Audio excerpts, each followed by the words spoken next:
यहाँ पर हम देखते हैं ग्रेजुएटर के बारे में। जैसे सी जी आर हुआ है, ये ग्रेजुएटर है। तो ग्रेजुएटर के बारे में हम बात करते हैं।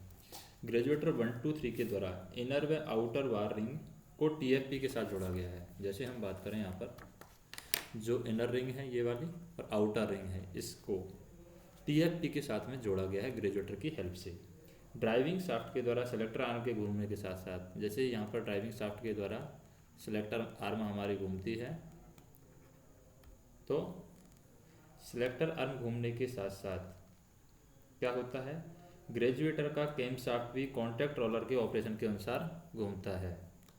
तो ग्रेजुएटर का क्या घूमता है यहाँ पर, कैम शाफ्ट, ये भी कॉन्टैक्टर रोलर के ऑपरेशन के साथ साथ घूमता है। कॉन्टैक्टर रोलर के ऑपरेशन के साथ साथ या उसके अनुसार घूमता है, जिससे सेलेक्टर आर्म और ग्रेजुएटर का ऑपरेशन सही क्रम में होता है।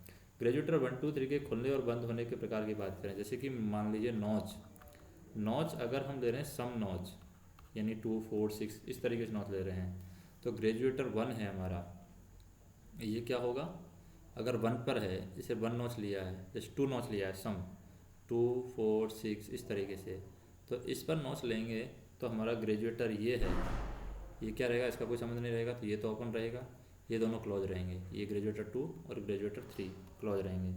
मान लीजिए हमने आधा नॉच लिया है, आधा नॉच में क्या होगा, आधा नॉच में यहाँ पर ग्रेजुएटर 1 और ग्रेजुएटर 2 क्लोज रहेंगे, आधा नॉच में सिर्फ 3 हमारा ओपन होगा आधा नॉच के लिए, ये दोनों क्लोज रहेंगे, ग्रेजुएटर 1 और ग्रेजुएटर 2। और विषम नॉच लिया है ऐसे 1 3 3 5 11, तो हमारा क्या होगा, विषम नॉच में हमारा ग्रेजुएटर 1 क्लोज होगा और सिर्फ ग्रेजुएटर 1 क्लोज होगा, बाकी ये 2 और 3 हैं, ये क्या रहते हैं, ओपन रहते हैं। ग्रेजुएटर 2 ओपन रहेगा और ग्रेजुएटर 3 ओपन रहेगा।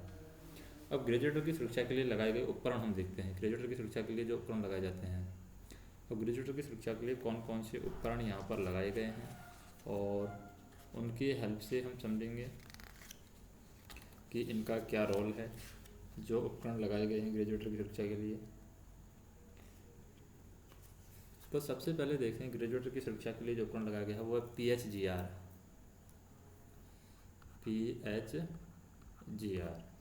अब PHGR क्या है, GR एक ऑयल पंप है, यानी ग्रेजुएटर का ऑयल पंप है PHGR। तो GR ऑयल को घुमाने के लिए एक पंप होता है, यानी ग्रेजुएटर के ऑयल को घुमाने के लिए एक पंप होता है, तो ये हम कह सकते हैं कि ग्रेजुएटर का ऑयल पंप है ये। तो हम यहाँ पर कहें कि ग्रेजुएटर के ऑयल को घुमाने के लिए एक पंप होता है, और यह एक प्रकार का, किस प्रकार का पंप है, न्यूमेटिक पंप होता है। जैसे हम बात करें, ये न्यूमेटिक पंप होता है और HTC में GR के पास ही लगा होता है। जो PHGR है ये कहाँ पर लगा होता है, HTC में लगा होता है और GR के पास ही ये लगा रहता है।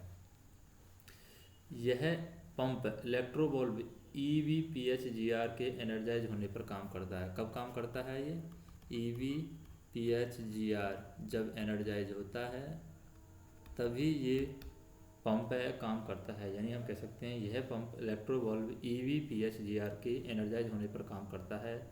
यह पंप GR के 6 से 32 तक नॉच तक ये काम करता है, 1 से 5 तक ये काम नहीं करता है, सिर्फ 6 से 32 नॉच लेते हैं तभी ये काम करता है। इसके काम करने से ग्रेजुएटर का तेल एक स्टेनर से छन करके फिर से GR में आता है। तो इसके काम करने से क्या होगा, PHGR जब काम करता है तो ग्रेजुएटर का तेल है वो किससे छन करके, स्टेनर से छन करके, ग्रेजुएटर का तेल स्टेनर से छन करके वापस से ग्रेजुएटर में ही आता है।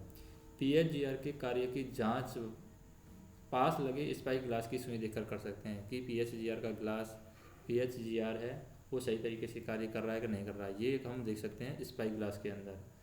और यहाँ ये स्पाइक ग्लास लग दिखाया गया है यहाँ पर। मैनुअली कंट्रोल के समय PHGR पंप कार्य नहीं करता है। जब हम मैनुअली कंट्रोल लेते हैं तो मैनुअल कंट्रोल जब करते हैं तो ये PHGR कार्य नहीं करेगा। अब बात करते हैं EVPHGR की। EVPHGR GR ये क्या है? तो EVPH GR हमने कहा कि GR ऑयल पंप का इलेक्ट्रो बल्ब है, EVPH GR है, और ये PH GR के लिए लगाया गया इलेक्ट्रो बल्ब है, जो कि कहाँ पर होता है? कॉरिडोर नंबर 2 में ZSM GR हैंडल के पास में ही ये EVPH GR लगा होता है। और GR के 6 से 32 नॉच के इंटरलॉक के द्वारा EVPH GR एनर्जाइज होता है। जैसे ही ग्रेजुएटर अगर 6 से 32 के नॉच के बीच में लेता है, जैसे छठवां नॉच लेता है, तो EVPH GR है ये एनर्जाइज हो जाता है। और PH GR के लिए ये क्या कर देता है? हवा का रास्ता खोल देता है। किसके लिए? PH GR के लिए हवा का रास्ता खोल देता है, जिससे PH GR काम करने लगता है। इसकी वजह से क्या होगा? ये PH GR है हमारा काम करने लगता है। अब हम बात करते हैं GR half notch protection relay यानी Q44 रिले की हम बात करते हैं। तो GR की हाफ नॉच प्रोटेक्शन रिले है Q44।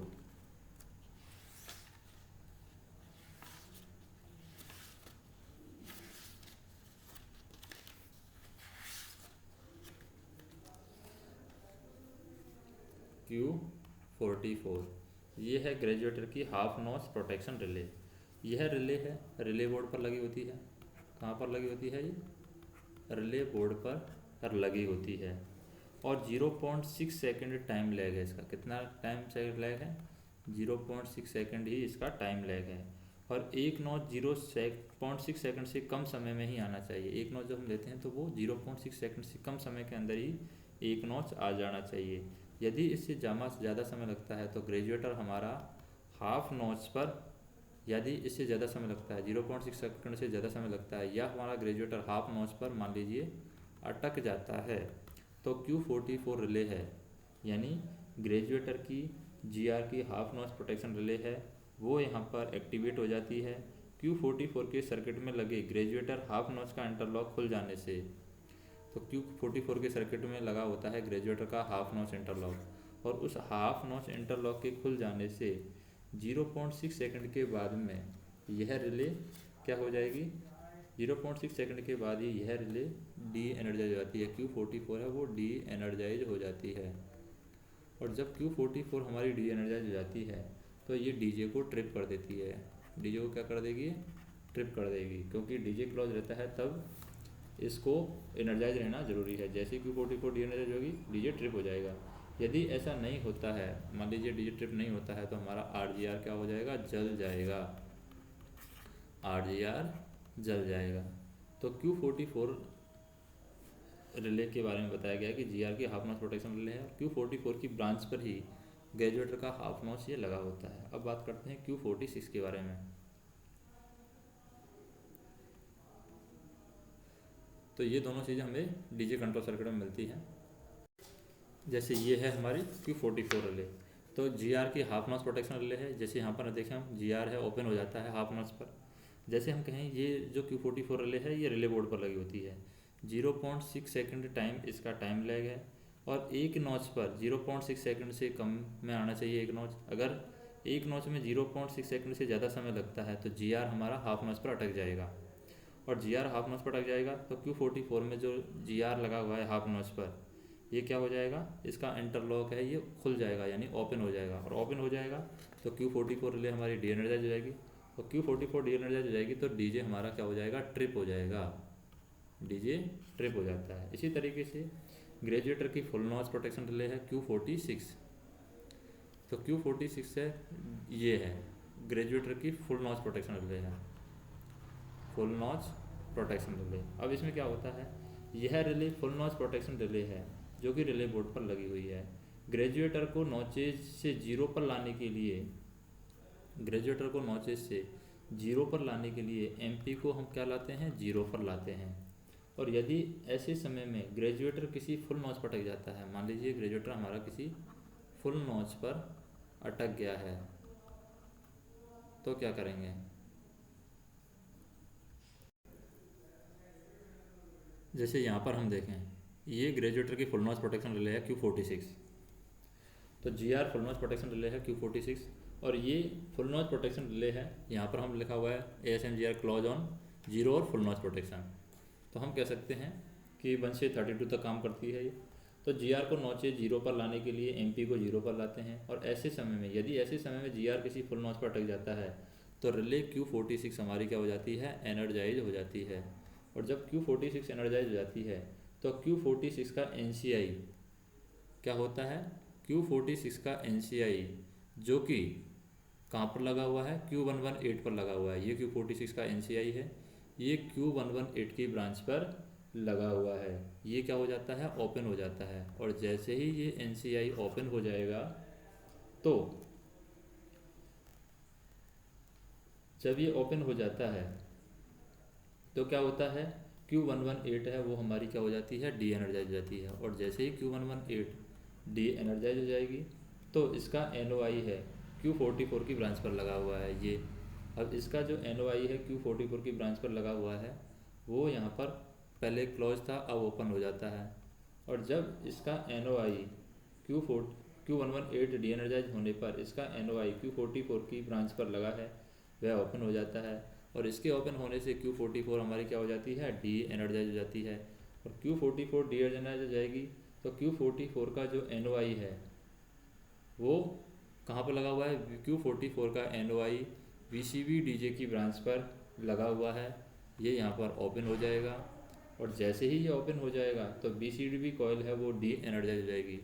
और BCB कॉइल अगर डी एनर्जाइज हो जाएगी तो हमारा DJ ट्रिप हो जाएगा। कुछ बातें हम यहाँ पर लोको ग्राउंडिंग के बारे में पढ़ते हैं कि लोको को किस तरीके से ग्राउंड किया जाता है। लोको ग्राउंडिंग, तो लोको ग्राउंडिंग में हम देखें AC लोको पर हाई वोल्टेज के बहुत से उपकरण HTC में रहते हैं। कहाँ पर रहते हैं, HTC में रहते हैं। AC लोको पर हाई वोल्टेज के बहुत से उपकरण हैं, HTC में लगे रहते हैं। और HTC है वो हमारा चारों तरफ से क्या रहता है, बंद रहता है। और HTC में जाने के लिए लगे दरवाजे हैं वो तालित रहते हैं और इन्हें विशेष प्रकार की चाबी से ही खोला जा सकता है। और इन चाबियों को, जिन चाबियों के द्वारा इन दरवाज़ों को खोला जाता है उन्हें हम कहते हैं फीचेट, उन चाबियों को कहा जाता है, जो कि बैटरी बॉक्स में लगी रहती हैं। और ये फीचेट चाबी कहाँ लगी रहती हैं, बैटरी बॉक्स के अंदर लगी रहती हैं। इन्हें निकालने के लिए हमें क्या करना होता है, लॉको को ग्राउंड करना होता है। अर्थात बिना लॉक को ग्राउंड किए कोई भी व्यक्ति HTC में नहीं जा सकता है। और जब HTC में कुछ काम करना हो तो लॉक को ग्राउंड करना अनिवार्य है। तो लॉक को ग्राउंड किस तरीके से किया जाता है उसके तरीके हम देखें। तो तरीका हम देखें, पहली स्टेप क्या होगी, पहली स्टेप होगी BLCPD हमें ऑन करके क्या करना है, BLCPD को ऑन करके MR का प्रेशर 9.5 kg/cm² बना लेना है। फिर दूसरे नंबर पे क्या करना है, SE9 के द्वारा लॉको ब्रेक, हैंड ब्रेक और वुडन वेज लगा करके लॉको को सुरक्षित करना है। तीसरे नंबर पर DJ को ओपन करना है और LSDJ की बत्ती का जलना सुनिश्चित करेंगे कि LSDJ की बत्ती जली है। चौथे नंबर पर हमें ZPT को 0 पर लाना है और सुनिश्चित करेंगे कि पेंटो नीचे आ गया है। फिर HVA को हम ऑफ़ करेंगे, यानी बैटरी को हम ऑफ़ करेंगे। उसके बाद में ZPT की चाबी को निकाल करके हम जाएंगे कॉरिडोर नंबर 1 में जाएंगे। कहाँ पर जाएंगे, कॉरिडोर नंबर 1 में जाएंगे ZPT की चाबी को निकाल करके। फिर VV बॉक्स के अंदर, बैटरी बॉक्स के अंदर क्या है, बैटरी बॉक्स के अंदर ZPT की चाबी को 4 नंबर की पोजीशन पर रख करके 7 नंबर की पोजीशन पर घुमाएंगे। और जब 7 नंबर की पोजीशन पर घुमाएंगे तो यहाँ पर क्या क्या कंडीशन होने वाली है। पहला काम तो ये होगा, पेंटो सर्वो मोटर को जाने वाली हवा का रास्ता बंद हो जाएगा। जब पेंटो सर्वो मोटर को जो हवा जा रही थी वो रास्ता बंद हो जाएगा। दूसरा काम क्या होगा कि बैटरी बॉक्स और BPT के बीच की हवा है, बैटरी बॉक्स और BPT बल्ब, बैटरी बॉक्स और BEPT, इन बल्ब के बीच की हवा है वो BB बॉक्स के एग्जॉस्ट पोर्ट से बाहर निकल जाएगी।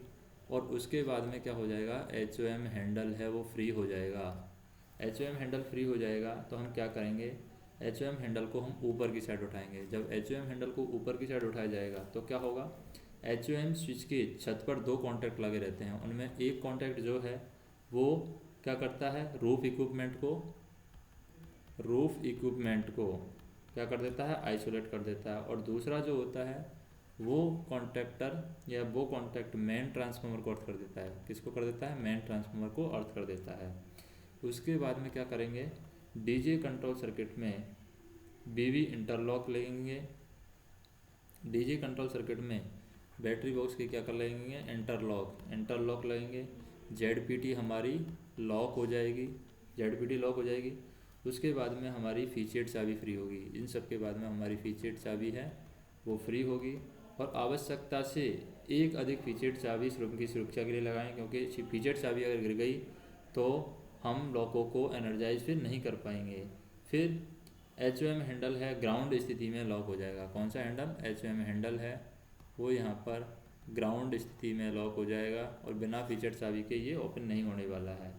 अब मान लीजिए लॉक ग्राउंड हो गया, अब अनग्राउंडिंग करना है। तो अनग्राउंडिंग के लिए क्या करेंगे?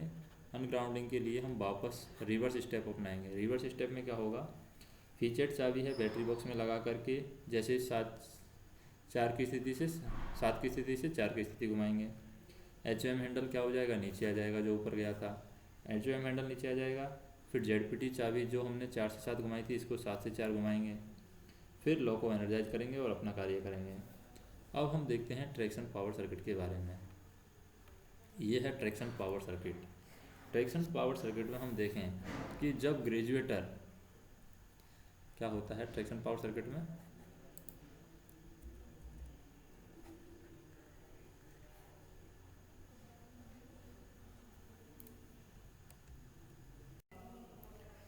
अब ट्रैक्शन पावर सर्किट में क्या करते हैं हम?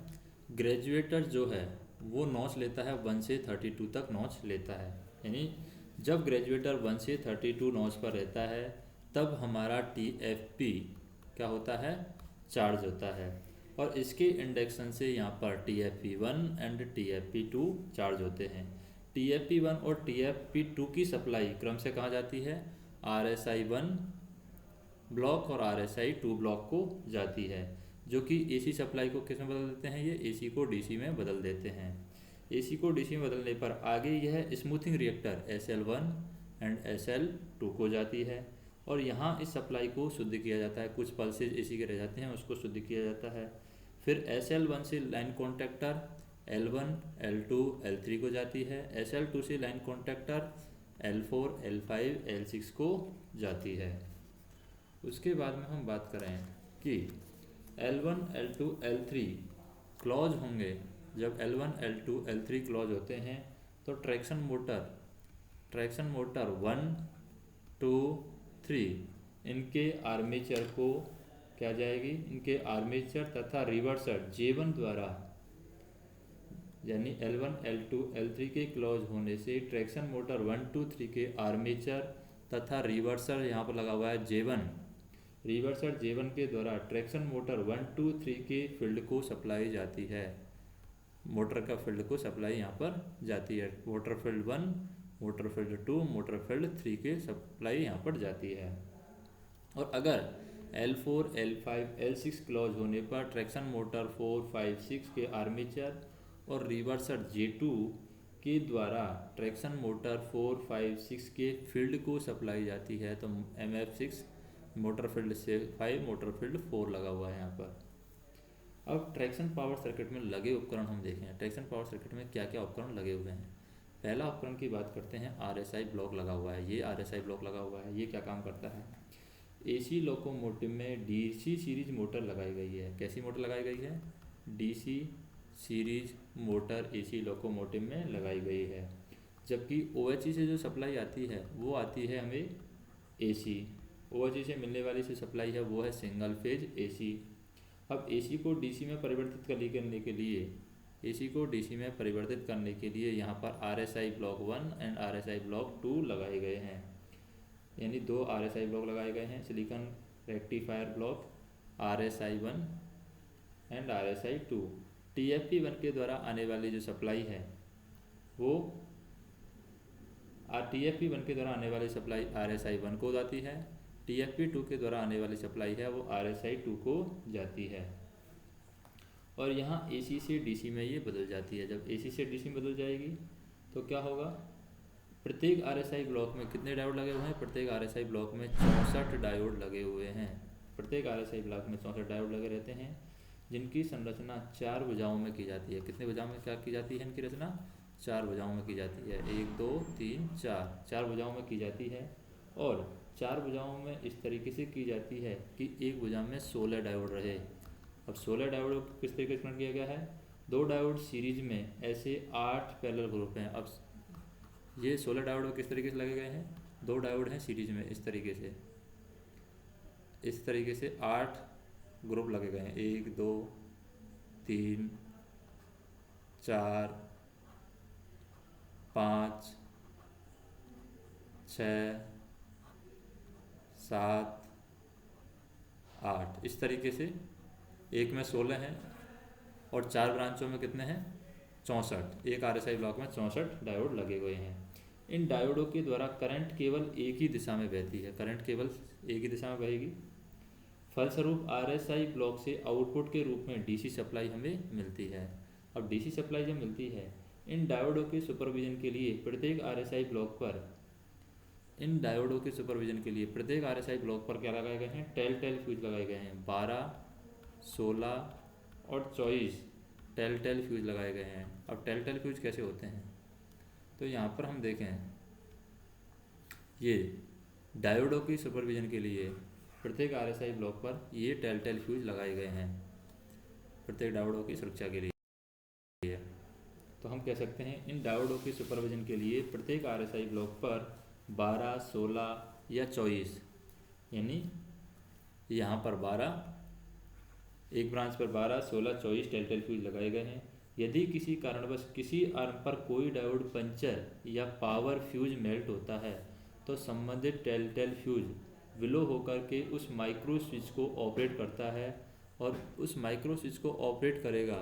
उसकी वजह से क्या होगा?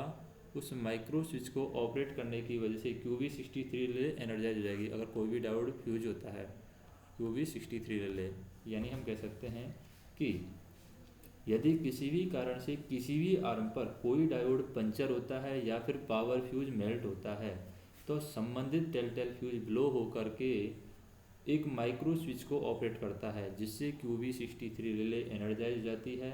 और दोनों कैब में क्या हो जाता है? दोनों कैब के अंदर LSRSI लैंप जल जाता है, और दोनों कैब में LSRSI लैंप जलने लगता है।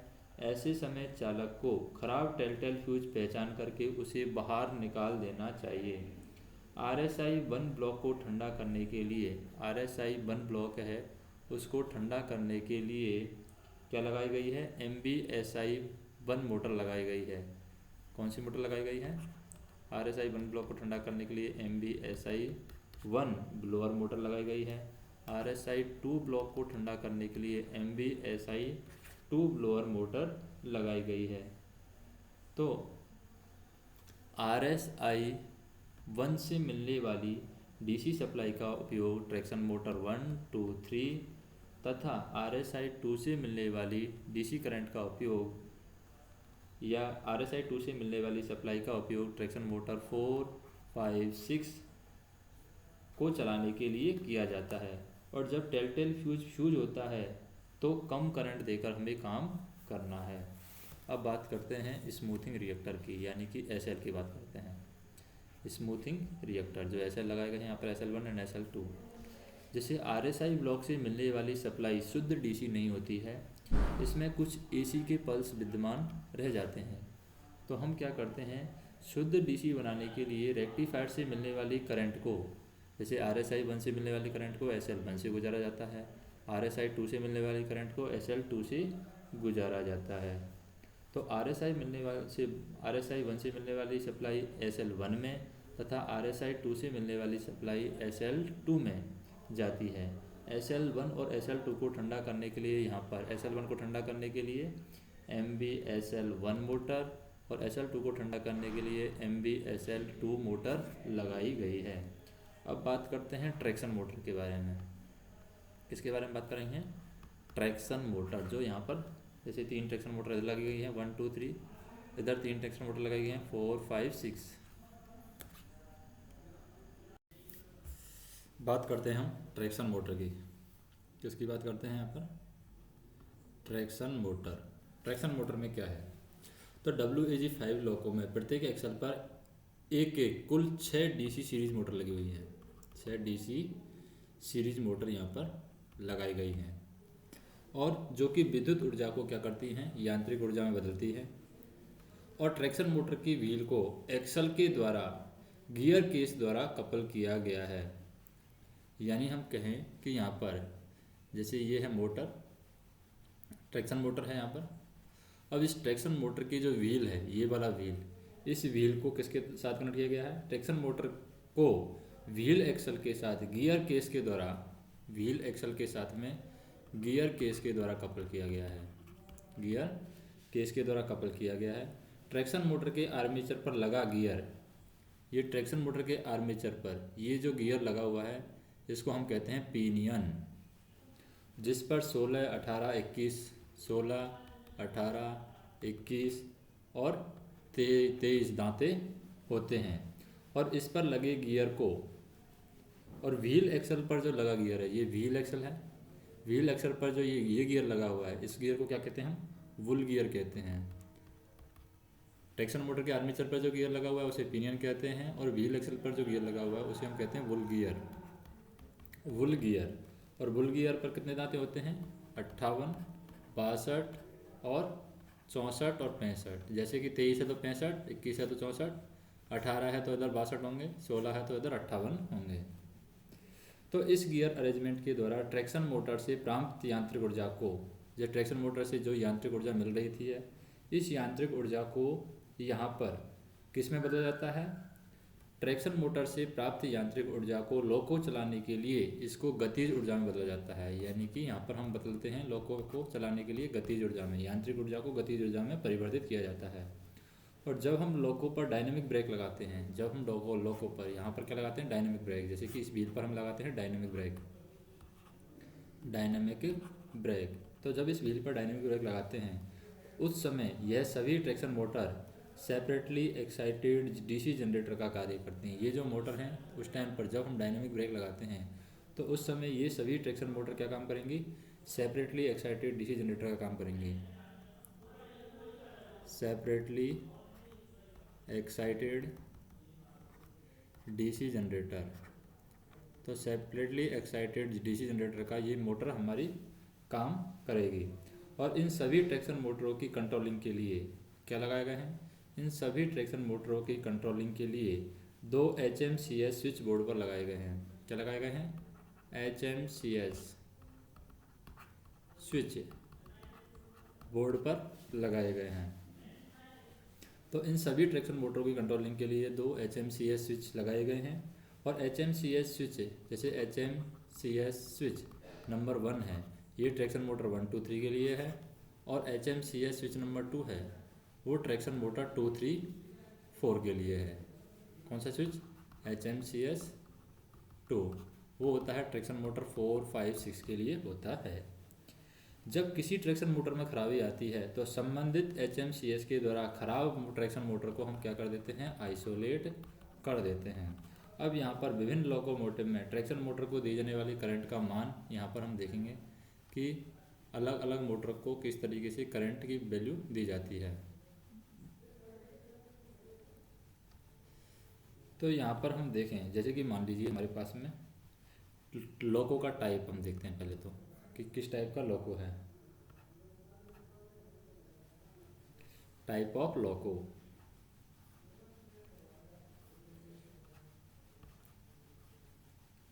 उसके बाद में हम उस लोको में किस तरीके की मोटर यूज की गई है वो हम देखेंगे। जैसे मान लीजिए हमारे पास में लोको का टाइप हम देखते हैं कि लोको का टाइप किस टाइप का है। उसके बाद में हम ट्रैक्शन मोटर का टाइप देखते हैं कि ट्रैक्शन मोटर कौन सी कंपनी की बनी हुई है। उसके बाद में हम उसको क्या देते हैं, स्टार्टिंग करंट देते हैं, स्टार्टिंग करंट। तो वो हम देखते हैं स्टार्टिंग करंट कब दे रहे हैं, उसका मैक्सिमम वोल्टेज हम देखते हैं, और उसकी कांस्टेंट करंट हम देखते हैं, तो कांस्टेंट करंट। जैसे मान लीजिए टाइप है लोको का WAG5 और WAP1 यानी पैसेंजर है, तो इसमें ट्रैक्शन मोटर जो होगी वो टाउ की होगी, टाउ 659। अब स्टार्टिंग करंट की बात करें, स्टार्टिंग के 2 मिनट के अंदर जो करंट की वैल्यू होगी वो होगी 1100 एम्पियर। और अगले 10 मिनट में हम देखें, स्टार्टिंग के 10 मिनट में वो होगी 1000 एम्पियर। और अगले 60 मिनट में हम देखें, 60 मिनट में कितनी होगी, 60 मिनट में होगी 840 एम्पियर। मैक्सिमम वोल्टेज की बात करें, मैक्सिमम वोल्टेज होगा 700 वोल्ट और कांस्टेंट करंट की वैल्यू होगी 750 एम्पियर। इसी तरीके से मान लीजिए WAG5 की जगह WAG5 है और H है। अगर H लग गया है तो इसका मतलब अमाउंट हाई हो जाएगा थोड़ा सा। इसका मॉडल नंबर है HS10250, HS10250। लेकिन अगर स्टार्टिंग करंट 2 मिनट में करंट की वैल्यू बढ़ जाएगी, 1100 की जगह 1200 हो जाएगा क्योंकि ऐसा लग गया है। इधर 1000 की जगह 1100 हो जाएगा, इधर 840 का 840 ही रहेगा, इधर 700 वोल्ट का 750 वोल्ट हो जाएगा और कांस्टेंट करंट की वैल्यू 750 ही रहेगी। इसी तरीके से हम बात करते हैं यहाँ पर किसकी, WAP4 की। WAP4 में ट्रैक्शन मोटर का जो टाइप है यानी कि वो होगा HS10250, HS10250। यहाँ पर स्टार्टिंग 2 करंट के लिए यानी पैसेंजर गाड़ी आ गई है तो पैसेंजर के लिए ज़्यादा करंट चाहिए तो 1250 एम्पीयर कर देंगे, 50 बढ़ा देंगे हम। स्टार्टिंग के 10 मिनट में हम बात करें तो 10 मिनट में 1150 एम्पीयर करंट हो जाएगी। और स्टार्टिंग के 60 मिनट की बात करें, 60 मिनट में 960 एम्पीयर हो जाएगी, 960। उसके बाद में हम मैक्सिमम वोल्टेज की बात करें, मैक्सिमम वोल्टेज क्या होगा, तो मैक्सिमम जो वोल्टेज है वो होगा कितना, जैसे 60 मिनट में 960 हो गया है। उसके बाद में मैक्सिमम वोल्टेज होगा वो होगा 750 मैक्सिमम वोल्टेज होगा। और कांस्टेंट करंट की वैल्यू होगी यहाँ पर 900, ये कांस्टेंट करंट की वैल्यू होगी। ये है WAG4 के अंदर। फिर WAG7 की बात करें हम, किसकी, WAG7 की। WAG7 के अंदर क्या होगा, WAG7 के अंदर जैसे टाइप ऑफ ट्रैक्शन मोटर है वो होगी HS10250, HS10250। स्टार्टिंग के 2 मिनट के अंदर जो करंट की वैल्यू दी जाएगी वो दी जाएगी 1300 एम्पियर। फिर स्टार्टिंग के 10 मिनट में जो करंट की वैल्यू दी जाएगी वो दी जाएगी 1100। स्टार्टिंग के 60 मिनट में जो करंट की वैल्यू दी जाएगी वो दी जाएगी 960। और मैक्सिमम वोल्टेज और कांस्टेंट करंट की बात करें, मैक्सिमम वोल्टेज जो होगा वो होगा 750 वोल्ट और कांस्टेंट करंट की वैल्यू होगी 900, ये कांस्टेंट करंट की वैल्यू होगी। अब हम देखते हैं कि OHE से जो वोल्टेज आता है, OHE से ट्रैक्शन मोटर तक वोल्टेज किस तरीके से जाता है। OHE से ट्रैक्शन मोटर तक, जैसे OHE से सप्लाई जो आएगी वो जाएगी हमारी पेंटोग्राफ को, पेंटोग्राफ से रूफ वार में आएगी, रूफ वार के बाद में जो सप्लाई आती है वो डीजे को आती है, डीजे के बाद में सप्लाई आती है QLM को, QLM के बाद में सप्लाई आती है मेन ट्रांसफार्मर में। तो ये हम ट्रैक्शन फीडिंग सर्किट में देखते हैं कहाँ कहाँ से सप्लाई जा रही है और कहाँ कहाँ पर आ रही है। यहाँ से हम स्टार्ट होते हैं, यहाँ से स्टार्ट होंगे तो क्या होगा, सबसे पहले सप्लाई है हमारी OHE में, OHE से क्या आ रही है, पेंटो को आ रही है, पेंटो से फिर रूफ वार में आ रही है, रूफ वार से फिर डीजे में आ रही है, डीजे से फिर QLM आ रही है जो कि ट्रांसफार्मर की प्रोटेक्शन के लिए लगाया गया है, फिर मेन ट्रांसफार्मर आ रही है जो कि TFWR है मेन ट्रांसफार्मर के बाद में सप्लाई जाती है ग्रेजुएटर को, ग्रेजुएटर से सप्लाई जाती है ग्रेजुएटर 1, ग्रेजुएटर 2, ग्रेजुएटर 3 को, फिर ग्रेजुएटर 1, ग्रेजुएटर 2, ग्रेजुएटर 3 से सप्लाई जा रही है TFP को, फिर TFP से सप्लाई जा रही है TFP1 और TFP2 को, फिर TFP1 TFP2 से सप्लाई जो जा रही है वो जा रही है हमारी TFP1 TFP2 से सप्लाई जा रही है हमारी RSI1 और RSI2 को सप्लाई जा रही है, फिर RSI1 RSI2 से सप्लाई जा रही है हमारी SL1 और SL2 को सप्लाई जा रही है, फिर SL1 SL2 से सप्लाई जा रही है हमारी line contractor L1 L2 L3 and SL2 से जा रही सप्लाई L4 L5 L6। अब इनको भी चली गई है। उसके बाद में ट्रैक्शन मोटर के आर्मेचर को जा रही है ट्रैक्शन मोटर आर्मेचर 1 को सप्लाई जाएगी, ट्रैक्शन मोटर आर्मेचर 2 को सप्लाई जा रही है, यहाँ पर ट्रैक्शन मोटर आर्मेचर 3 को सप्लाई जा रही है। तो ट्रैक्शन मोटर का आर्मेचर ये, हाँ यहाँ पर ट्रैक्शन मोटर का आर्मेचर 1, ट्रैक्शन मोटर का आर्मेचर 2, ट्रैक्शन मोटर आर्मेचर का 3 इनको सप्लाई जा रही है। इधर इसी तरीके से ट्रैक्शन मोटर 4 को सप्लाई जा रही है, इधर 5 को जा रही है, ट्रैक्शन मोटर 4, 5 और 6 यानी ट्रैक्शन मोटर के आर्मेचर 4, 5, 6 को सप्लाई जा रही है। फिर उसके बाद में सप्लाई जा रही है J1 को, J1 यानी रिवर्सर को सप्लाई जा रही है। इसी तरीके से इधर की साइड जो सप्लाई है वो है J2 को सप्लाई जा रही है, इधर रिवर्सर को सप्लाई जा रही है J2 को। उसके बाद में बात करें ट्रैक्शन मोटर की फील्ड की, किसकी बात करें, फील्ड की, तो सप्लाई जा रही है ट्रैक्शन मोटर के फील्ड को, ट्रैक्शन मोटर 1 2 3 इसके फील्ड को सप्लाई जा रही है। इसी तरीके से ट्रैक्शन मोटर के इधर 4 5 6 को फील्ड को जा रही सप्लाई, तो ट्रैक्शन मोटर के 4 5 6 इस फील्ड को सप्लाई जा रही है, तो फील्ड में आ जाएगी सप्लाई। फील्ड के आने के बाद में RSI का जो नेगेटिव टर्मिनल है उसको सप्लाई जाएगी, इधर की साइड नेगेटिव टर्मिनल। इसी तरीके से RSI के नेगेटिव टर्मिनल पर सप्लाई यहाँ पर जाएगी, जैसे घूम करके ये जाएगी नेगेटिव टर्मिनल को सप्लाई, ये यहाँ गई RSI के नेगेटिव टर्मिनल पर सप्लाई, यहाँ भी गई RSI नेगेटिव टर्मिनल पर सप्लाई। तो इस तरीके से ये चलेगा। तो लोकोमोटिव में OHE से विद्युत सप्लाई के स्थानांतरण को होकर के ट्रैक्शन मोटर तक पहुँचने पर 3 क्लोज सर्किट बनते हैं यहाँ पर। अब 3 क्लोज सर्किट कौन कौन से बनते हैं वो हम देखते हैं। जब भी हमारी सप्लाई OHE से मोटर तक जाती है तो 3 क्लोज सर्किट बनते हैं यहाँ पर। तो वे 3 क्लोज सर्किट कौन कौन से बनते हैं।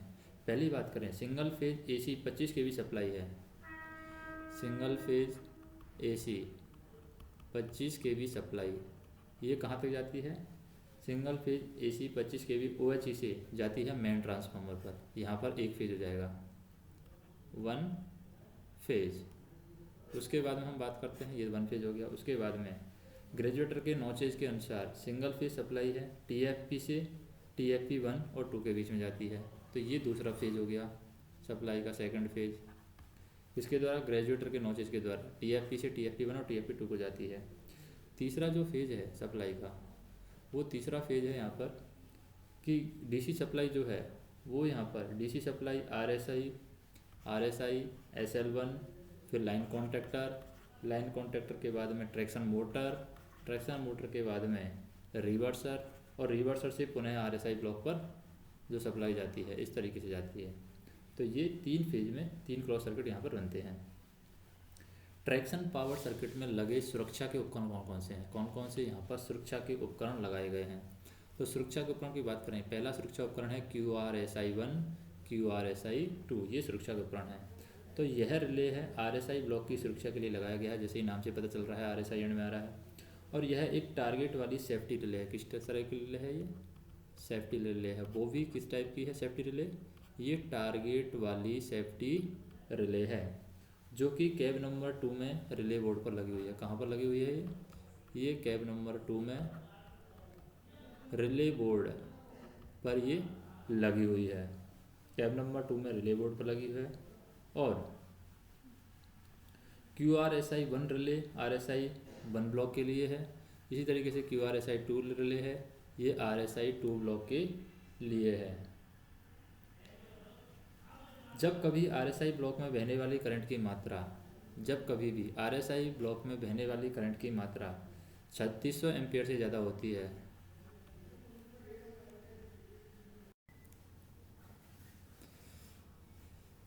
तो जैसे हम क्या करते हैं, यहाँ पर RSI1 हो गया, RSI2 हो गया,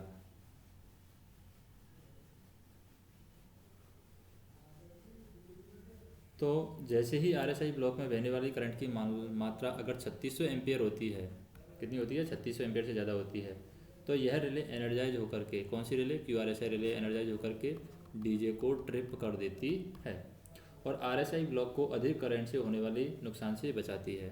अब बात करते हैं हम Q20 रिले की। Q20 रिले में क्या हो रहा है, Q20 रिले, तो ये ट्रैक्शन मोटर की ओवर वोल्टेज रिले है, ओवर वोल्टेज प्रोटेक्शन रिले है ये Q20 ओवर वोल्टेज रिले। ये ट्रैक्शन मोटर की ओवर वोल्टेज रिले है, जो कि BA2 पैनल पर लगी हुई है। कहाँ पर लगी हुई है ये ओवर वोल्टेज रिले, ये BA2 पैनल पर लगी हुई है। और यह रिले एक रेजिस्टेंस RQ20 के द्वारा ट्रैक्शन मोटर 1 2 3 के पैरेलल में कनेक्ट की गई है। जैसे कि ये RQ20 है, RQ20 ये रिले है, RQ20 के द्वारा ट्रैक्शन मोटर 1 2 3, इन ट्रैक्शन मोटर 1 2 3 के ये पैरेलल में लगी हुई है।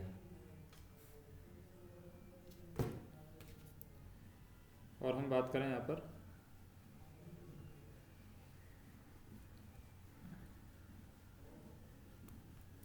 जैसे R23 के पैरेलल में लगी हुई है ये,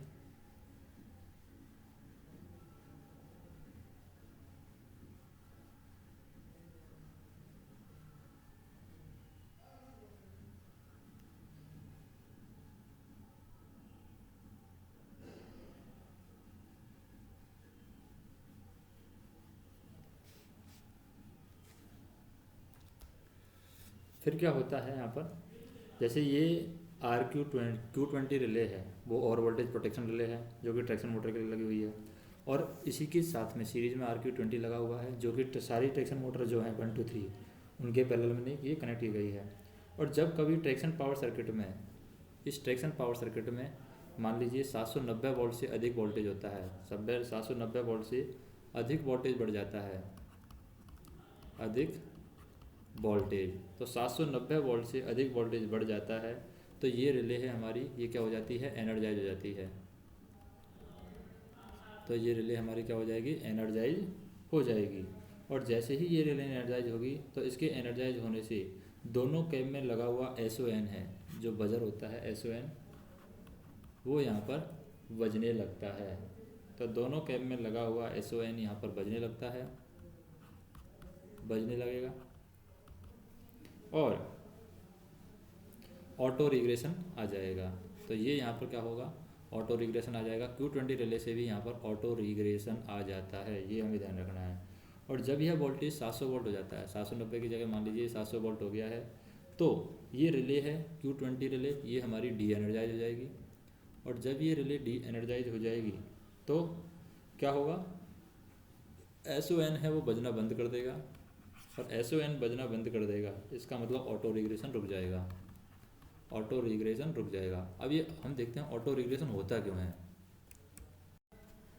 तो ऑटो रिग्रेशन होने का कारण ये है कि Q51 रिले है, ये हमारी ऑटो रिग्रेशन रिले है। क्या है, ऑटो रिग्रेशन रिले, जो कि हमने प्रोग्रेशन रिग्रेशन सर्किट में देखी थी।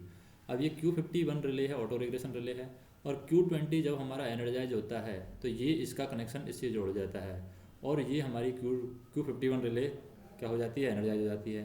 और Q51 एनर्जाइज होना मतलब ऑटो रिग्रेशन होना, और जैसे ही Q20 हमारी डी एनर्जाइज हो जाएगी, इसका मतलब इसका इससे कनेक्शन कट जाएगा, और Q51 हमारी डी एनर्जाइज हो जाएगी, इसका मतलब ऑटो रिग्रेशन हमारा रुक जाएगा।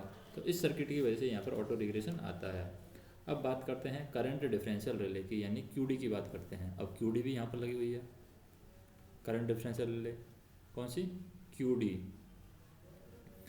अब जैसे बात करें QD रिले, तो ये हमारे पास में मेन सर्किट है।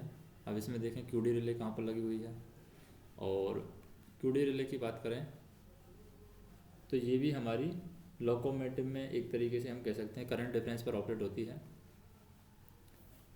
अब ये QD रिले जैसे ये लगी हुई है QD1 रिले, ये QD1 रिले लगी हुई है, दो यहाँ पर लगी हुई है, इसी तरीके से इधर दो भी लगी हुई हैं, QD2 रिले लगी हुई है, QD2 रिले लगी हुई है। तो WAG5 लोकोमोटिव में दो QD लगाई गई हैं, QD1 ट्रैक्शन मोटर 2 और 3 के बीच में, ट्रैक्शन मोटर 2 और 3 के बीच में यहाँ पर QD1 लगाई गई है, और ट्रैक्शन मोटर 4 और 5 के बीच में QD2 लगाई गई है। जैसे हम बात करें ट्रैक्शन मोटर ये 4 है और ये 5 है, इनके बीच में QD2 लगाई गई है। इसी तरीके से ट्रैक्शन मोटर 2 और 3 के बीच में QD1 लगाई गई है। अब QD1 BA पैनल में है हमारी, QD1 कहाँ पर है, ये है BA1 पैनल में, QD1 है BA1 पैनल में, तथा QD2 है, QD2 है हमारी BA2 पैनल में है, QD2 BA2 पैनल में लगाई गई है। और जब कभी दो ट्रैक्शन के बीच बहने वाली करंट का अंतर, जैसे दो traction motor, traction motor 2 traction motor 3, दो ट्रैक्शन मोटर के बीच बहने वाली करंट का मान 160 एम्पियर से ज़्यादा हो जाता है, कितना हो जाता है, 160 एम्पियर से ज़्यादा हो जाता है, तो संबंधित QD रिले एनर्जाइज हो जाएगी। तो हम कहेंगे कि ये वाली रिले है QD रिले, ये हमारी एनर्जाइज हो जाएगी। तो संबंधित QD रिले है हमारी, वो एनर्जाइज हो जाएगी। और इसके एनर्जाइज होने से, जैसे ही QD रिले एनर्जाइज हो जाएगी, तो QD रिले के एनर्जाइज होने से Q48 रिले हमारी एनर्जाइज हो जाएगी। और Q48 रिले अगर एनर्जाइज हो गई है तो हम यहाँ पर देख सकते हैं कि जैसे ही Q48 रिले एनर्जाइज होगी तो यहाँ पर क्या होगा, LSP की बत्ती जलेगी, एक तो LSP की बत्ती जलेगी और यहाँ से ये कनेक्शन Q51 का जुड़ जाएगा, तो इसका मतलब ऑटो रिग्रेशन भी आएगा, ऑटो रिग्रेशन। और Q48 रिले क्या है हमारी, ये व्हील स्लिप रिले है। और जब Q48 हमारी अगर एनर्जाइज हो जाएगी, इसका मतलब व्हील स्लिप होना स्टार्ट हो गया है, और व्हील स्लिप होने स्टार्ट हो गया है, इसका मतलब ऑटो सेंडिंग होना भी स्टार्ट हो जाएगा।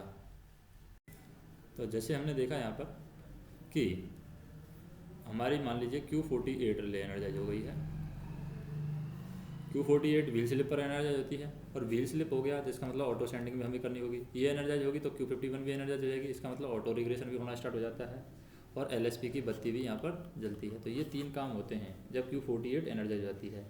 और जैसे ही करंट डिफरेंस 130 एम्पियर से नीचे आता है, QD रिले हमारी एनर्जाइज होती है 2 ट्रैक्शन मोटर के बीच में करंट की वैल्यू 160 एम्पियर से ज़्यादा होने पर।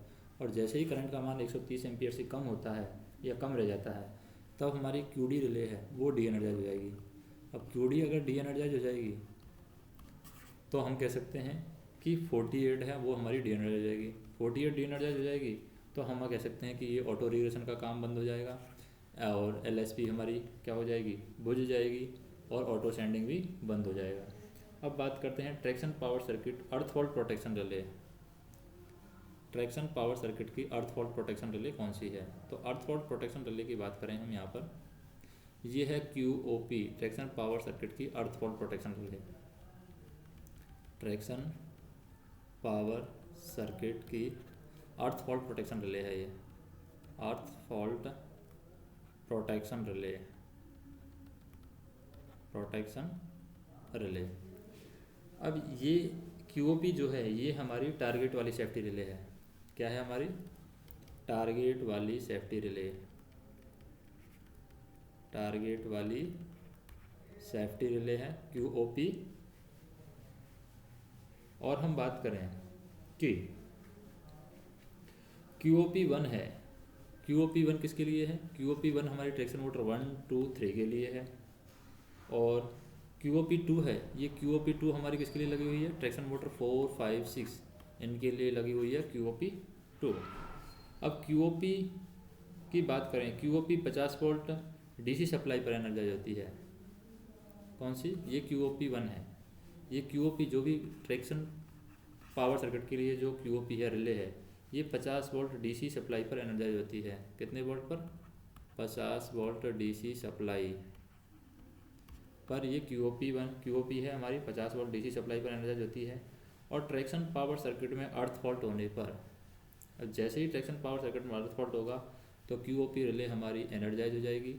और QOP रिले जब हमारी एनर्जाइज हो जाएगी तो ये DJ को क्या कर देती है? ट्रिप कर देती है। तो DJ यहाँ पर ट्रिप हो जाएगा, और DJ जैसे ही ट्रिप हो जाता है तो क्या होगा? जब ये DJ को ट्रिप कर देती है तो इससे पावर सर्किट की सुरक्षा होती है। क्या होती है? पावर सर्किट की सुरक्षा होती है। इससे पावर सर्किट की यहाँ पर सुरक्षा होगी अगर DJ ट्रिप हो जाएगा। उसके बाद हमें क्या करना है? QOP का टारगेट गिरने पर पूरे ट्रैक्शन पावर सर्किट में हमें आग, धुआं, जलने की गंध हमें जांच करनी है। उसके बाद में हम बात करते हैं QOP1 और QOP2 को बाईपास करने हेतु यहाँ पर एक नाइफ स्विच भी लगाया गया है। क्या? HQOP1, HQOP2 ये नाइफ स्विच भी लगाए गए हैं। QOP1 को अगर बाईपास करना है तो HQOP1 लगा देते हैं नाइफ स्विच, और QOP2 को बाईपास करना है तो HQOP2 हम नाइफ स्विच का इस्तेमाल करते हैं। और जब हम नाइफ स्विच लगाते हैं, और ये नाइफ स्विच कहाँ पर लगे हुए हैं? ये BA2 पैनल पर लगे हुए हैं। QOP का टारगेट गिरने पर उचित दोष निवारण करने के बाद भी अगर सफलता नहीं मिलती है, उचित दोष निवारण हमने कर लिया है, QOP का टारगेट गिर गया है, उसके बाद भी अगर हमें सफलता नहीं मिलती है तो अब क्या करते हैं? तब संबंधित HQOP को ऑफ पोजीशन में रख करके, तो हम क्या करते हैं? HQOP को हम ऑफ पोजीशन में रखते हैं। संबंधित HQOP को ऑफ पोजीशन में रख करके QOP रिले को बाईपास कर सकते हैं। किसको बाईपास कर देते हैं हम? QOP रिले को हम बाईपास कर सकते हैं, बाईपास यहाँ पर कर देंगे। उसके बाद हम बात करते हैं एमीटर तथा वोल्टमीटर कनेक्शन। प्रत्येक कैब में एक एमीटर और 2 वोल्टमीटर लगा हुआ है। प्रत्येक कैब में हम बात करें 2 वोल्टमीटर लगे हुए हैं प्रत्येक कैब में, और एक एमीटर लगा हुआ है। ये एमीटर है, 2 वोल्टमीटर। इसका मतलब कह सकते हैं कि एमीटर तथा वोल्टमीटर कनेक्शन, प्रत्येक कैब में एक एमीटर लगा हुआ है, 2 वोल्टमीटर लगा हुआ है। तो जो एक एमीटर लगा हुआ है वो करंट को बताता है, ट्रैक्शन मोटर की करंट को, और जो वोल्टमीटर लगा हुआ है वो ट्रैक्शन मोटर के वोल्टेज को बताता है। जैसे कि बात करें हम कैब 1 में, कैब 1 में हम बात कर रहे हैं A, U and U. Traction motor की बात करें, ट्रैक्शन मोटर है हमारा 3, फिर 2, फिर 1, ये ट्रैक्शन मोटर हो गया। कैब 2 की बात करें हम, कैब 2 में एमीटर है हमारा 4 नंबर मोटर के लिए एमीटर लगा हुआ है, यानी 4 नंबर मोटर पर एमीटर लगा हुआ है। 5 नंबर मोटर पर वोल्टमीटर लगा हुआ है, 6 नंबर मोटर पर भी वोल्टमीटर लगा हुआ है। अब बात करते हैं, कुछ ट्रबल शूटिंग की बात कर लेते हैं। ट्रबल शूटिंग में हम क्या करेंगे, सबसे पहले ट्रबल शूटिंग बात करते हैं कि QRSI 1-2 का टारगेट गिर जाता है। ये सेफ्टी रिले है QRSI से, QRSI 1 और 2 का अगर टारगेट गिरता है, क्या होता है, टारगेट गिरता है, तो हम कह सकते हैं कि टारगेट गिरने के साथ ही डीजे ट्रिप होता है। क्या होता है, डीजे ट्रिप होता है। तो QRSI 1 और 2 का टारगेट गिरता है तो डीजे ट्रिप होता है। इसका हम निवारण किस तरीके से करेंगे, तो इसके निवारण की हम बात करते हैं। निवारण में क्या होगा, यदि चालक के द्वारा निर्धारित मात्रा से ज़्यादा करंट देने से QRSI का टारगेट गिरता है तो हम कम करंट कर देंगे, यानी करंट की वैल्यू को हम कम कर देंगे, क्योंकि QRSI जो है वो QRSI कब एनर्जाइज होती है, QRSI हमारी एनर्जाइज होती है जब 3600 एम्पीयर से ज़्यादा करंट ट्रैक्शन मोटर को या RSI ब्लॉक को जाती है। लेकिन अगर चालक ने वो करंट दी है 3600 एम्पीयर, तो चालक उस करंट को कम कर सकता है, और जैसे ही चालक उस करंट को कम करेगा तो ये QRSI जो रिले है उसको हम रीसेट कर सकते हैं।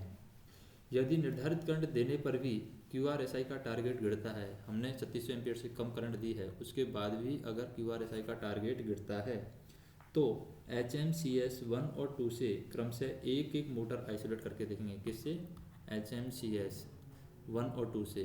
जैसे कि जब HMCS 2 पोजीशन पर होगा तो पहले नंबर की मोटर क्या होगी, आइसोलेट होगी, और 3 पर होगा तो 2 नंबर की मोटर आइसोलेट होगी, 4 नंबर पर होगा तो 3 नंबर की मोटर आइसोलेट होगी, और 0-1 पर होगा तो तीनों मोटर आइसोलेट हो जाएंगे। तो हम क्या करते हैं, HMCS जो स्विच हैं उनके द्वारा HMCS 1 और 2 से क्रम से एक एक मोटर आइसोलेट करके देखेंगे।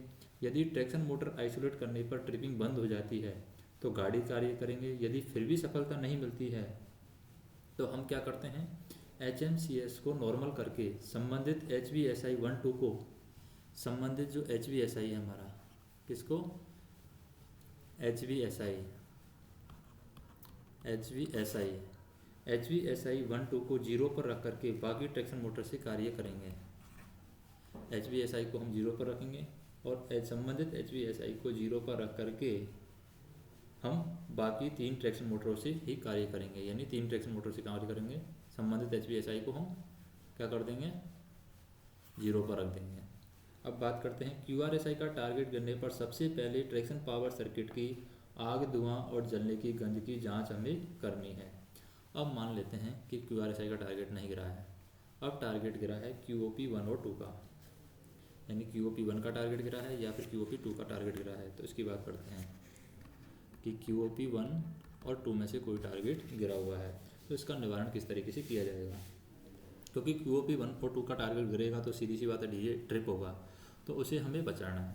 तो हम QOP 1 या 2 का टारगेट गिरने पर हम क्या कार्यवाही करते हैं, जैसे QOP 1 और 2 का टारगेट गिरने पर रीसेट करने से पहले हमें ट्रैक्शन पावर सर्किट की क्या कर लेनी है, आग, जलने की गंध, इसकी सब जांच कर लेनी है। यदि उसी किसी भी उपकरण में असामान्यता दिखाई देती है तो उसी उपकरण को हम क्या कर देंगे, आइसोलेट कर देंगे। और सब कुछ सामान्य रहने पर संबंधित किसको, HMCS 1, HMCS 2, HMCS 1 से 1, 2, 3 मोटर आइसोलेट होती है, HMCS 2 से 4, 5, 6 मोटर आइसोलेट होती है। तो अगर सब कुछ सामान्य रहने पर संबंधित HMCS 1 और 2 के द्वारा एक एक करके ट्रैक्शन मोटर को हम आइसोलेट करेंगे, और जिस ट्रैक्शन मोटर को आइसोलेट करने से ट्रिपिंग बंद हो जाती है, जिस भी ट्रैक्शन मोटर से आइसोलेट करने पर हमारी जो ट्रिपिंग है वो क्या हो जाती है, बंद हो जाती है, जिस ट्रैक्शन मोटर को आइसोलेट करने से ट्रिपिंग बंद हो जाती है उसे आइसोलेट रखते हुए हम गाड़ी कार्य करेंगे। क्या करेंगे? उसे हम आइसोलेट रखते हुए गाड़ी कार्य करेंगे। तो उसको आइसोलेट कर दिया, उसके बाद में उसको आइसोलेट कर रखते हुए गाड़ी कार्य करेंगे। यदि ट्रैक्शन मोटर आइसोलेट करने पर भी ट्रिपिंग बंद नहीं होती है, मान लीजिए हमने ट्रैक्शन मोटर को क्या कर दिया है? आइसोलेट कर दिया है। ट्रैक्शन मोटर को आइसोलेट करने पर भी ट्रैक्शन मोटर को आइसोलेट करने पर भी अगर ट्रिपिंग बंद नहीं होती है तो हम क्या करते हैं? HQOP 1 और 2 को हम ऑफ करेंगे। किसको?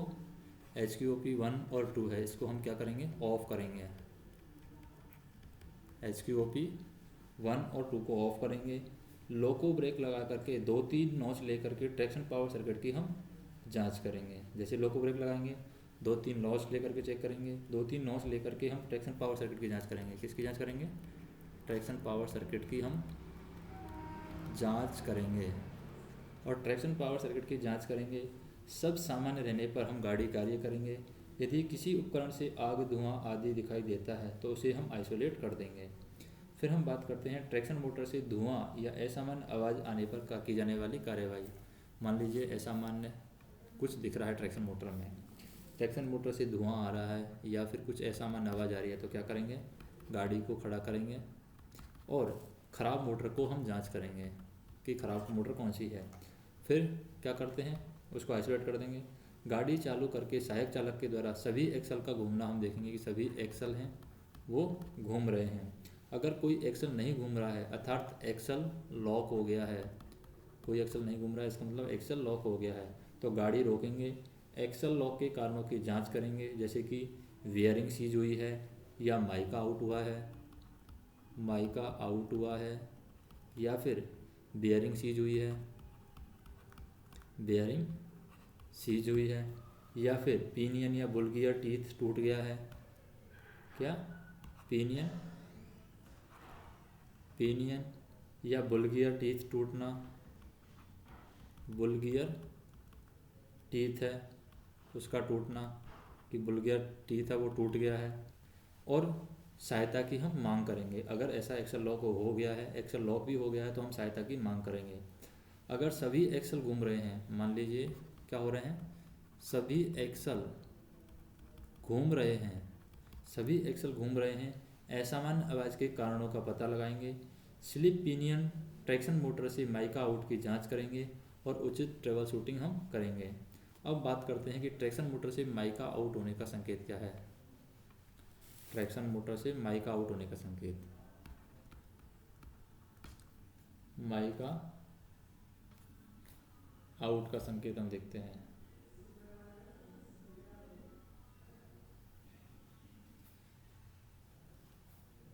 यानी ट्रैक्शन मोटर से माइका आउट हुआ है, इस बात का कैसे पता चलेगा? पहला हो सकता है कि ट्रैक्शन मोटर से हमें धुआं आए, तो धुआं आना ट्रैक्शन मोटर से माइका आउट करने का संकेत है। और दूसरा संकेत है कि गियर के केस के पास में लगी जाली में माइका के सफ़ेद रेशे दिखाई पड़ेंगे। हमें क्या देखेंगे? माइका के सफ़ेद रेशे हमें दिखाई देंगे गियर केस के पास लगी जाली में। गियर केस के पास लगी जाली में हमें दिखाई देंगे, माइका के रेशे हमें दिखाई देंगे। अब इसकी कार्यवाही की बात करें, कार्यवाही में क्या होगा? जैसे खराब ट्रैक्शन मोटर को आइसोलेट करके TLC के निर्देश अनुसार हम कार्य करेंगे। क्या करेंगे? हम खराब ट्रैक्शन मोटर को आइसोलेट करेंगे, खराब ट्रैक्शन मोटर को आइसोलेट करेंगे और खराब ट्रैक्शन मोटर को आइसोलेट करने के बाद में TLC के निर्देशानुसार कार्य करेंगे। निर्देशानुसार हम यहाँ पर कार्य करेंगे। अब बात करते हैं स्लिप पिनियन होने पर क्या संकेत है।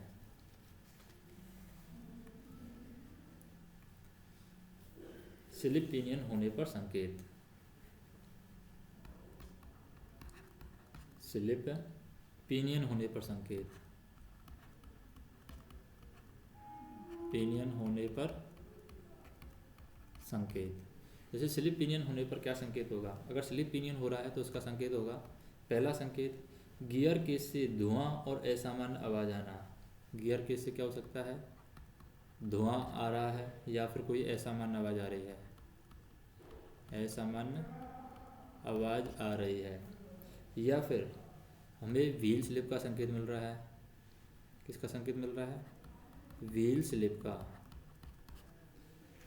व्हील स्लिप का संकेत मिलेगा।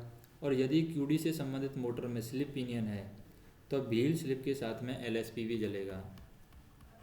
अगर मान लीजिए क्यूडी से संबंधित मोटर में स्लिप पिनियन है, किससे संबंधित, क्यूडी से संबंधित, यानी कि करंट की वजह से, करंट का जो वैल्यू है वो मान लीजिए 130 एम्पियर, दो मोटर के बीच में 160 एम्पियर से ज़्यादा हो रहा है, तो क्यूडी से संबंधित अगर मोटर में स्लिप पिनियन है तो व्हील स्लिप के साथ में हमारे पास में एलएसपी भी जलेगा। अब बात करते हैं यहाँ पर कार्यवाही क्या की जाएगी। कार्यवाही में हम क्या करेंगे, नीचे उतर करके स्लिप पिनियन वाली ट्रैक्शन मोटर की पहचान करेंगे, फिर उसको HMCS जो स्विच है उसके द्वारा आइसोलेट करके सेक्शन क्लियर करेंगे, फिर TLC को हम सूचित करेंगे। अब बात करते हैं कि QOP का स्थायी रूप से गिरना, यानी टारगेट रीसेट ही नहीं हो रहा है, तब हम क्या करेंगे।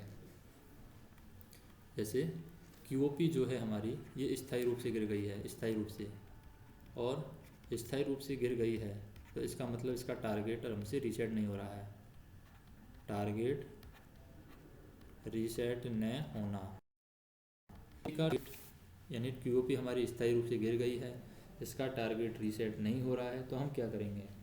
ऐसी कंडीशन में हम क्या करेंगे, सबसे पहले गाड़ी को खड़ा करेंगे, गाड़ी खड़ा करें और संबंधित ट्रैक्शन पावर सर्किट में धुआं, आग, माइका आउट होने आदि की जांच करेंगे कि कोई धुआं तो नहीं है, कोई आग तो नहीं लगी है, कोई माइका आउट हुआ है, उसकी हम असामान्यता की जांच करेंगे।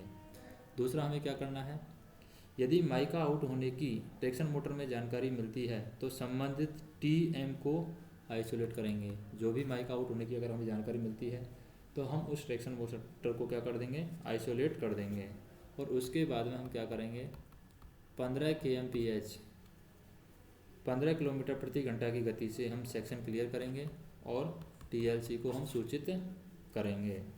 तीसरा काम हमें क्या करना है, यदि ट्रैक्शन पावर सर्किट में कोई भी असामान्यता पाई जाती है, ट्रैक्शन पावर सर्किट में कोई भी असामान्यता पाई जाती है तो उस खराब उपकरण को हम क्या कर देंगे, आइसोलेट कर देंगे और रेलवे के टारगेट को हम रीसेट करेंगे।